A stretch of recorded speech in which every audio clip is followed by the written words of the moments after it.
বাংলায় একটা কথা আছে, দাঁত থাকতে দাঁতের মর্ম বোঝে না। কিন্তু আয়রনিক্যালি কথাটা শুধু দাঁতের জন্য নয়, কথাটা আমাদের জীবনের অনেকটা জুড়ে। যেমন আমরা মানুষরা আমরা সেই জিনিসটাকে খুব কমই গুরুত্ব দিয়ে থাকি যেটা আমাদের কাছে আছে।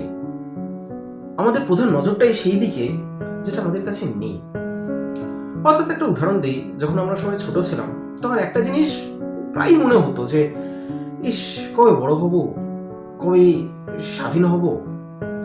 কিন্তু বড় হয়ে যেন মনে হয় যে ছোটবেলাটার ওই পরাধীনতার বেড়াজালটাই ভালো ছিল, বা জীবনে শান্তি তো ছিল। সত্যি কথা বলতে গিয়ে এইভাবে আমরা জীবনে আমাদের কোনো ধাপটাকে সেভাবে এনজয় করতে পারি না। যেমন আমরা যদি কোনো ইনিশিয়েটিভ নিই বা নেওয়ার চেষ্টা করি, তাহলে আমাদের মনে আগে সেটাই আসে যে আমাদের কাছে কি নেই। মানে আমাদের মেন ফোকাসটাই সেটাই হয়ে যায় যে আমাদের কাছে যেটা নেই সেটাতে।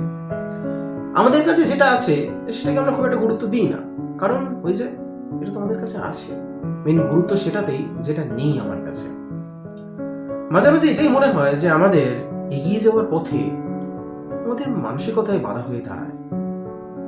যদি এই বিষয়ে আপনাদের কি মন্তব্য সেটা কমেন্ট করে জানাবেন।